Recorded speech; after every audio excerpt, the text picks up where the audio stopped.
Hi! So in this video, I'm going to talk more about how I plan my Project 333 and the pieces that I chose for my winter capsule.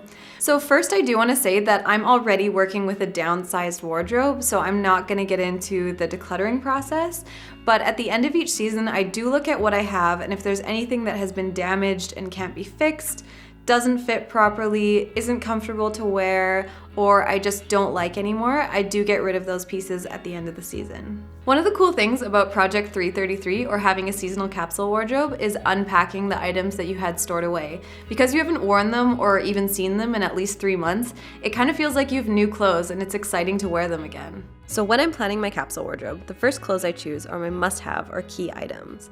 For winter, I of course wanted a big thick sweater. This is one of the few items I bought this year.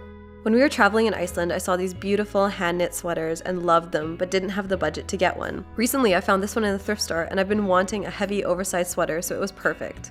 I also wanted to include this dark dolman sleeve top. It's super soft and comfortable and really warm, so it works well for winter. I wouldn't say it's a versatile piece, but I like that you can wear the sleeves in different ways. I really like maxi-length skirts and dresses, and I had decided not to include some of the items that were in both my summer and fall capsule wardrobe, just to give them a break because I knew I was a little tired of wearing them. So I knew my red maxi skirt wasn't going into this capsule, and I thought this dress would be a good option, since it's a thicker material and I can layer it under the jackets or sweaters. I love wearing men's flannels, and I wanted to include this one because, like my maxi skirt, I'm giving my other flannel a break this season. This shirt also has kind of an interesting silhouette, and the colors are fairly neutral, which works well. I also really wanted to include this brown jacket. Now, it's a little bit of a strange piece. I would primarily wear it as a light outdoor jacket, although I want to wear it open more and as part of my outfits. So I really want to include it, but I'm also predicting that it's going to be a little bit more difficult to work with, and I'll probably wear it less than a lot of my other pieces. But I'll let you guys know in my update video how that works out.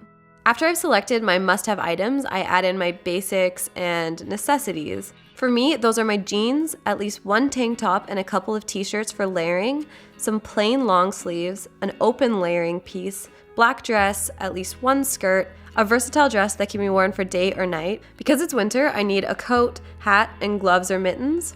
I have my bag and at least a couple shoe options. I chose to include only 2 pairs of shoes this time because I only wear heels to really fancy events and I don't have any of those in the next few months. Also, the wedges work well as a dressier option.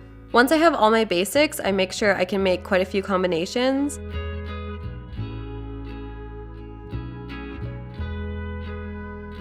I count them up and then I look for any holes to fill in. So I felt like I needed another sweater that was more fitted since my other one is super oversized.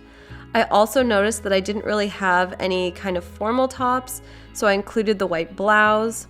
I thought a pair of leggings would work well because I have a few longer tops. I needed some scarves and I wanted at least 2 options because I got bored of having just one last season, and I of course made sure that the colors worked well with what I had in the capsule. I feel like it's always good to include a belt because you can definitely change an outfit by belting it. I also thought it would be good to include another option for an open layering piece, so I included this reddish brown casual blazer style jacket. And finally, I love wearing dresses, so I included this sheer brown ombre dress, and this is a wool blend jersey, so it's actually pretty warm. But what I really like about it is that it can be gathered to different lengths and worn more like a tunic or a dress. So this left me with 30 items total. And of course, I try to stick to some sort of color palette based on my key items and the basics that I have, just to make sure that I can make quite a few different combinations.